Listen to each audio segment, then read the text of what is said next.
빅데이터가 지배하는 세상이죠. 요즘 뜨는 챗 GPT, 즉 대화 전문 인공지능 챗봇 역시 기존 AI와 달리 빅데이터 처리에 최적화된 신기술 아니겠습니까? 근데 국내 보수 언론과 경제지들은 빅데이터는커녕 스몰 데이터 처리하기에도 능력이 부족한가 봐요. 능력 부족이 아니라면 일부러 그러는 건데, 일단 이들 언론이 다룬 문제의 데이터를 함께 공유하겠습니다. 와, 무슨 데이터입니까? 네, 5일 국토교통부의 실거래가 자료인데요. 작년 12월부터 올해 1월까지 두 달간 서울 아파트 거래량이 1,707건, 작년 10월, 11월 거래량 1,326건과 비교해 보니 22.3%나 증가했다는 거예요. 1월 거래량 신고 기한이 이달 말까지이기 때문에 거래량이 더 늘어날 전망이라는 전제와 함께요. 금액별로는 15억 초과 아파트 거래 건수가 240건, 전체 14.1%, 거래 비중이 직전 두 달에 비해 1.7%포인트가 증가했다. 이렇게 강조를 합니다. 그리고 9억에서 15억 비중은 19.1%, 즉 1.2%포인트가 늘었고, 6억에서 9억짜리는 27.1%, 무려 7%포인트가 상승했다라고 강조를 합니다. 다만 6억 이하 거래 비중은 48.3에서 38.5, 10%포인트 감소했다라고 전하고 있습니다. 아하. 아니, 그런데 이렇게 강조하는 그 숫자가 너무 적은 거 아닙니까? 1.7%포인트 증가한 거 가지고 이렇게 호들갑을 떠는 게 말이 되나요? 그렇죠. GDP 증가율도 아니고 아파트 거래량 고작 1%대 늘어난 거 가지고 호들갑입니다. 그러니까요. 아니, 게다가 이거는 그동안에 부동산 경기 침체 그 기간 동안에 바로 전달과 비교한 거지, 한 2, 3년 전과 비교해 보세요. 2, 3년 전 한 달만 해도 아파트 거래량 10,000건이 넘어갔었거든요. 근데 네. 두 달 합쳐서 겨우 1,700건 가지고 이게 늘어났다? 이게 말이 되나요? 그렇기 때문에 제가 스몰 데이터도 해석하지 못하는 무능력을 강조한 겁니다. 기저효과라는 개념을 모르진 않을 텐데 말이죠. 이 같은 10억 이상 고가 아파트의 거래량 증가, 아무래도 정부의 금융 규제 완화 때문이겠죠. 정부는 지난해 12월부터 규제 지역 내에 무주택자의 LTV를 50%로 일괄 적용하고, 투기 과열지구 내 15억 초과 아파트에 대해서도 주담대를 허용했습니다. 서울 고가 아파트에 대한 대출이 가능해진 것이죠. 특히 5일부터는 강남 3구, 용산을 제외한 나머지 지역도 다 풀어버려서 해당 지역의 무주택자 기준 LTV가 50%에서 70%로 높아졌습니다. 즉, 빚내기 좋아졌다라는 사실을 친절하게 안내하고 있습니다. 그렇죠. 뿐만 아니라 빚 더 빌려준다면서요. 더 빚내기 쉽게. 6억에서 9억짜리 아파트 거래가 늘어났는데 특례보금자리론의 효과다라는 설명이죠. 특례보금자리론. 최대 5억까지 땡길 수가 있는데 소득 제한 없이 4% 초중반대의 금리를 적용한다. 이런 설명이 붙어 있습니다. 정부가 작년 12월 1년 한시적으로 특례보금자리론 도입을 확정 발표했고요. 지난달 30일부터 가동을 시작했죠. 그래서 6억에서 9억짜리 아파트의 거래가 267건에서 463건으로 늘었다라는 설명입니다. 평균 6에서 7%인 시중은행 주담대 금리보다 아주 싸기 때문에 마침내 무주택 서민들이 움직이기 시작했다라면서 나팔을 불고 있는 거죠. 근데 6억에서 9억짜리 아파트 거래에 뛰어든 사람들이 서민입니까? 특히 무주택 서민일까요? 그럴 가능성이 지금은 매우 드물잖아요. 네. 그런데 왜 무주택 서민들인데 이들 아파트 다 전세가 끼어 있을까요? 분당, 일산, 평촌 등지의 아파트를 구입한 젊은 층의 비중이 늘어났대요. 요즘 2030 영끌족이 눈물을 흘리면서 밤잠을 못 이룬다라는 소식과 상반된 모습 아닙니까? 그러니까요. 5일 한국부동산원의 연령별 아파트 매입 거래 현황입니다. 작년 분당구 전체 아파트 매매 거래 중 2030 매수 비중이 38.4%래요. 직전 29.5%에 비해 8.9%포인트가 급등했다라고 호들갑을 떱니다. 아하. 그러면서 윤석열 대통령 선거 공약이었던 1기 신도시 재정비 특별법 덕이다라고 분석을 합니다. 분당 시범단지는 대선 이후 특별법을 통한 재건축에 대한 기대감이 커졌다. 그러면서 젊은 층들이 매수에 나섰다. 하반기에는 공약이 지연되고 거래 절벽이 심화됐지만 여전히 재건축 진행 상황, 적절한 매수 시점, 30대들 문의가 꾸준하고 이 중에 일부는 실거래가 됐다라고 또 한 번 호들갑을 떱니다. 아이고, 이 사람들 막차를 탄 거 아닙니까? 그렇죠. 그러면서 또 실력, 능력 부족인 스몰 데이터를 제시하는데요. 작년에 고향 일산 신도시, 즉 일산 동구, 서구 이쪽도 30대 이하 매수 비중이 42.5%인데 직전에 38.7% 대비 3.8%포인트나 올랐다라고 강조를 하고요. 평촌, 즉 안양 동안구 역시 2030 매수 비중이 직전 51%에서 22년에는 52.7%로 뛰었다라고 강조를 합니다. 그런데 역시나 3%대, 1%대 증가율이에요. 물론 앞서 제시한 분당 8%대로 오르긴 했습니다만 이 수치 자체가 그리 높다고 볼 수도 없을 뿐더러 분당은 지역 특성상 원래부터 2030 거주 비율이 높았어요.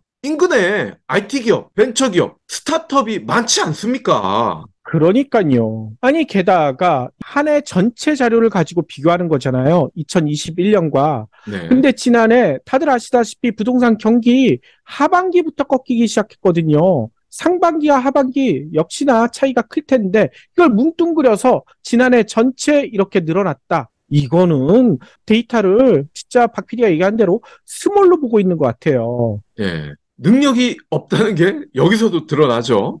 그러면서 작년 기준금리가 2%포인트 이상 오르고 강화된 DSR 규제가 적용되며 상대적으로 소득이 낮은 젊은 층의 매수 비중이 쪼그라든 것과 너무 비교가 되지 않냐. 아직 집 안 산 2030 너네들은 뭐하고 있냐. 쫄지 마라 라는 거죠. 2030의 서울 아파트 매수 비중 21년 41.7%. 근데 지난해에는 33.8%까지 떨어졌다. 경기도도 같은 기간 36.3에서 34.5로 떨어졌는데 너네들도 고야, 일산, 평촌, 분당 뛰어들어라. 이 불나방을 부채질하고 있는 거죠. 그러니까요. 아니, 그런데 지금 정신 있는 사람이라면 이 지역 부동산 시장 어떻게 됐는지 다들 아실 거예요. 지금 뛰어들 사람이 누가 있겠습니까? 작년 부동산 시장에 호재가 없었는데 그나마 1기 신도시는 정부에서 공약한 재건축 관련 호재가 있으니까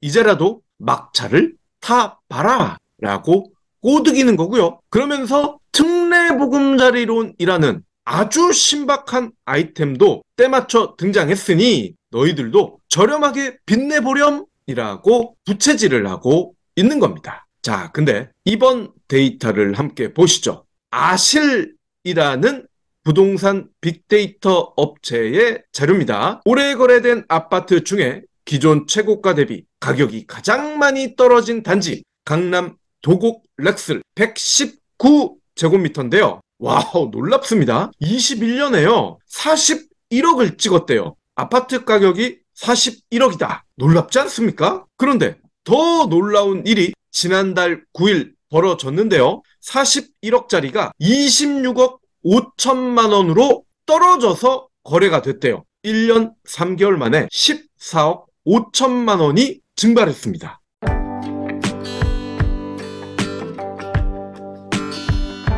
오리털 잠바, 거위털 잠바 보통 세탁소에 맡기실 거예요. 그런데 한 벌당 15,000원에서 20,000원가량을 받습니다. 무엇보다 드라이 클리닝 방식으로 세탁을 하는데, 드라이 클리닝을 하게 되면 오리와 거위 털에 있던 유분이 사라집니다. 유분이 사라진다는 얘기는 보온 능력이 떨어진다는 뜻이기도 합니다. 원래 성능 그대로 유지할 수 있는 세탁이 필요합니다. 바로 리곽스 다운워시를 사용하는 거죠. 다운워시는 누구나 쉽게 패딩을 세탁할 수 있도록 도와줍니다. 세탁기에 넣고 다운워시 첨가하고 버튼만 누르면 끝나거든요. 한 벌당 비용이 2,000원 꼴이기 때문에 세탁소에 맡겼을 경우와 비교해 보면 10분의 1에 불과합니다. 경불진몰에서는 다운워시와 다운프루트를 세트로 판매하고 있고요. 세트 판매를 기념해 특가로 여러분을 모시고 있습니다. 베이스워시 현재 품절 상태인데 베이스워시 트래블 젤 보너스도 드리고 있으니까요. 이번 기회에 꼭 붙잡으세요.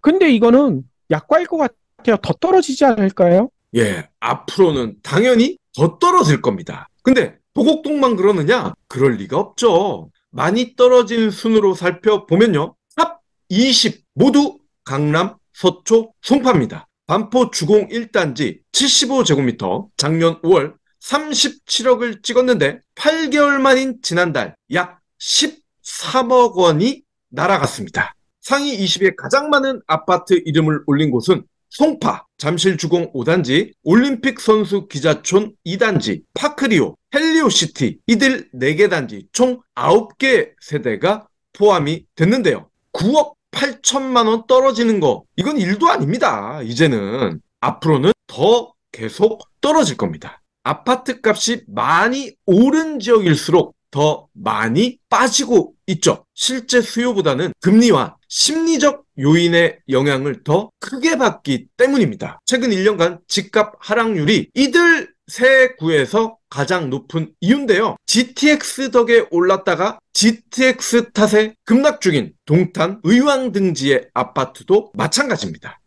결국 보수 언론과 경제지들은 데이터를 자신들에게 유리한 쪽으로, 그것도 확대 해석을 여전히 하고 있다라는 결론입니다. 그래야 건설사로부터 광고를 받을 수 있기 때문이죠. 그렇죠. 더 나아가 많은 언론사들의 사주가 건설사들 아닙니까? 예, 경불진처럼 절대 집 사지 말라고 하면 광고가 안 들어오겠죠? 그러면 어떻게 되겠습니까? 언론사 주주들은 물론이고 언론사가 입주한 건물의 월세, 직원들 월급도 못 줄 겁니다. 이런 사실을 잘 아는 주주들, 편집국장, 광고국장, 그리고 일반 기자들, 기레기로 불리는 굴욕을 알면서도 참아가며 오늘도 광고 기사를 쓰고 있는 거죠. 그런데 주목할 부분이 있긴 합니다. 바로 특례보금자리론이에요. 보수 언론들은, 그리고 기레기들은 6억에서 9억짜리 아파트를 살 때 상대적으로 이자가 낮은 특례보금자리론을 이용하면 좋다, 이렇게 광고를 합니다. 그러면서 1%대 상승률을 기록 중인 거래량을 근거로 들고 있죠. 2, 3년 전에 이어 또 한 번 어리바리한 영끌족이 나타나기를 기대하면서 말이죠. 여기서 우리가 알아야 할 게 있습니다. 특례보금자리론의 정체입니다. 특례보금자리론은 지난 30일 출시돼서 5일 만에 7조 원가량이 신청이 됐습니다. 올해 공급 규모 39조 6천억 원의 18%가 이미 나가버렸어요. 변동금리를 장기 고정금리로 바꿔주는 안심전환 대출, 얘는 참패를 기록했는데 최종 신청 금액이 9조 원밖에 안 됐는데 특례보금자리론은 일단 흥행에 파란불이 들어온 상황입니다. 오호, 비결이 뭡니까? 다시 한번 짧게 설명을 드리면 기본 대출 금리가 4.15에서 4.55%입니다. 최대 우대 금리를 적용받게 되면 3.25%까지 낮아집니다. 일반 시중은행의 일반 상품 대비 저렴하다는 거죠. 그런데 은행 가본 분들은 아실 거예요. 나도 최대 우대 금리 적용받을 수 있겠지? 라면서 은행원 앞에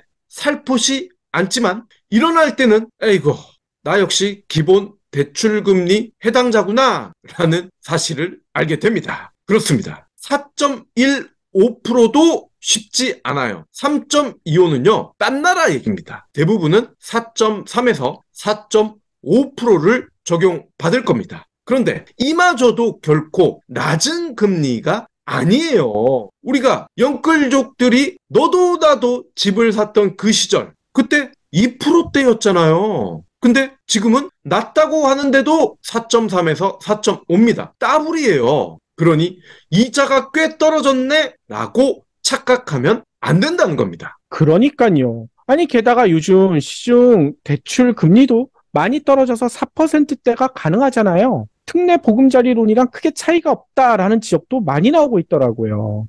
맞습니다. 그리고 또 한 가지. 특례보금자리론이 그렇게 많이 나갔어? 선방했네? 혹시 집값을 바닥을 찍는다는 시그널 아닐까? 라고 오해하실 수도 있는데 특례보금자리론은 세 가지 용도로 이용을 할 수가 있어요. 첫 번째는 집 살 때, 두 번째는 기존 주담대를 갈아탈 때, 세 번째는 전세보증금 반환을 위해서 돈을 빌릴 때입니다. 이 상품이 반응을 얻고 있는 이유 세 가지 중에 뭘까요? 그러니까요.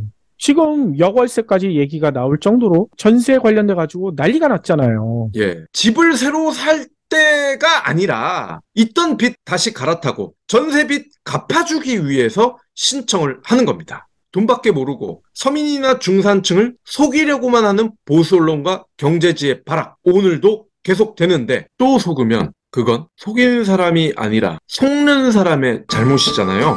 이번에도 속으면 100% 영끌족의 잘못입니다. 감사합니다.